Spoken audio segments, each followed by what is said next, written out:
যাক বাবা, গরুকে খাবার দিয়েছি, এবার উঠোনটা ঝাড়ু দিয়ে ঘরের অন্য সব কাজ করে ফেলবো।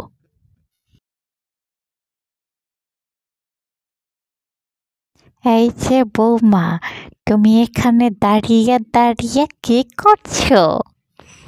এই তো মা, গরুকে খাবার খাওয়াচ্ছিলাম। সারাদিন এখানে দাঁড়িয়ে দাঁড়িয়ে গরুকে খাবার খাওয়ালেই হবে? ঘরের অন্য সব কাজ কে করবে শুনি? এই তো মা, আমি এখনই ঘরের অন্যান্য সব কাজ করে ফেলবো, আপনি কোনো চিন্তা করবেন না। আপনি ঘরে যান, বিশ্রাম করুন। আমি উঠোনটা ঝাড়ু দিয়েই রান্নাঘরে যেয়ে রান্নাবান্না করে ফেলছি। আচ্ছা ঠিক আছে, তাড়াতাড়ি রান্না বান্না শেষ করো। এ কি বৌমা, ঝাড়ুটা এখানে ফেলে রেখেছো কেন? তোমার বাবা মা তোমাকে কিছু শিখায়নি বুঝলাম, কিন্তু তুমি তো ছিলে চাচা চাচির কাছে, তারাও কি তোমাকে কিছু শিখাতে পারলো না? এভাবে কেউ ঝাড়ু একভাবে ফেলে রাখে? হ্যাঁ, আমার ভুল হয়ে গেছে মা, আমি এক্ষুনি উঠানটা ঝাড়ু দেওয়ার জন্য এখানে রেখেছিলাম, আমি এক্ষুনি এটাকে সরিয়ে ফেলছি। হ্যাঁ হ্যাঁ, এক্ষুনি এটাকে এখান থেকে সরাও।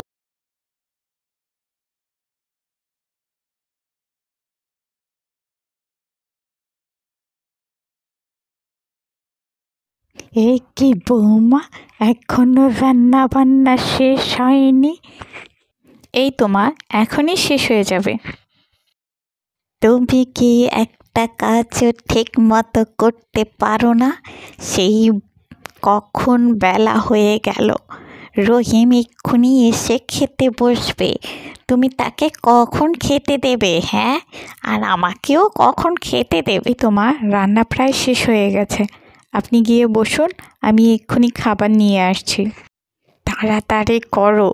ওফ, কি যে বিপদে আছি আমি, এই রহিম কাকে বিয়ে করে নিয়ে এলো, ধুর ভালো লাগে না।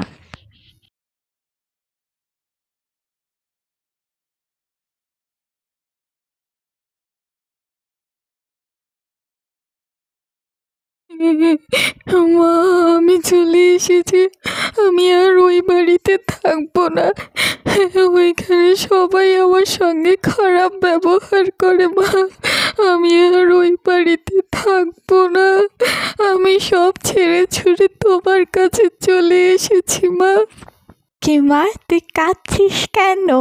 কি হয়েছে? হ্যাঁ, কি হয়েছে ওই বাড়িতে? তুই কাঁদছিস কেন? আর এইভাবে চলে এসেছিস, কি ব্যাপার? কি হয়েছে তোর? একটু খুললে বল তো দেখি। মা, ওই বাড়িতে সবাই আমার সঙ্গে খারাপ ব্যবহার করে। মা, সবাই আমার সঙ্গে দুর্ব্যবহার করে, আমি আর ওই বাড়িতে থাকবো না। মা, তুমি আমাকে আর ওই বাড়িতে পাঠিও না, আমি আর ওই বাড়িতে যাব না। আচ্ছা আচ্ছা, আর কান্না করিস না, এবার একটু থাম। ঠিক আছে, তোর আর ওই বাসায় যাওয়া লাগবে না, তুই এখানেই থাকবি। এখন একটু শান্ত হয়ে বস তো। ও বৌমা, বৌমা, এদিকে এসো। আমার মেয়েটা এতদিন পর এসেছে, অথচ তোমার কোনো খবর নেই। কোথায় গেলে? তাড়াতাড়ি এদিকে এসো। আসছি মা। জি মা, বলুন কি হয়েছে? আরে বড়দি, তুমি কখন এলে? কেমন আছো তুমি? দেখতে পাচ্ছ না আমার মেয়েটা কত দূর থেকে এসেছে? যাও, ওর জন্য একটু খাবারের ব্যবস্থা করো। তোমাকে তো আবার কোনো কথা না বললে তুমি সেটা করতে পারো না। যাও যাও, একটু খাবারের ব্যবস্থা করো তো একটু। যাচ্ছি মা, এক্ষুনি খাবারের ব্যবস্থা করছি। দিদি, তুমি বসো, আমি তোমার জন্য খাবার নিয়ে আসছি, কেমন? মা, তুমি ভাবির সাথে অমন ব্যবহার কেন করলে? দেখ, তুই আমাকে শেখাতে আসিস না যে আমি ওর সাথে কিভাবে ব্যবহার করব। এমনিতেই ওকে আমার পছন্দ না, তার উপরে রহিম এই অনাথ মেয়েটাকে বিয়ে করে নিয়ে এসেছে।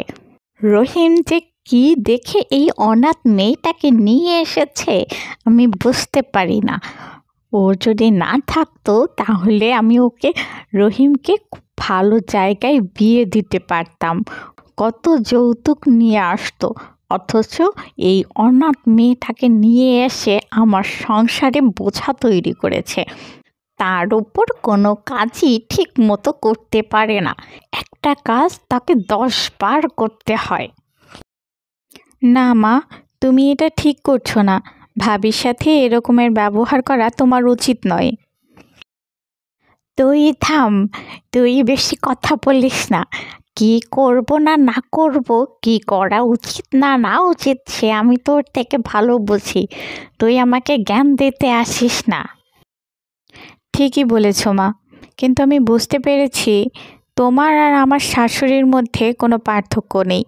তোমরা সবাই একরকম, একই রকমভাবে বউদের উপর অত্যাচার করো, খারাপ ব্যবহার করো। না মা, আমি আর তোমার সাথে থাকবো না। আমি তার থেকে অন্য কোথাও চলে যাই। তোমাদের সাথে আমার থাকা সম্ভব নয়।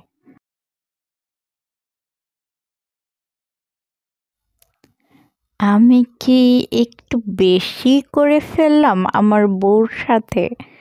না, এখন থেকে আর বৌমাকে বেশি কষ্ট দেব না, আর খারাপ ব্যবহারও করব না।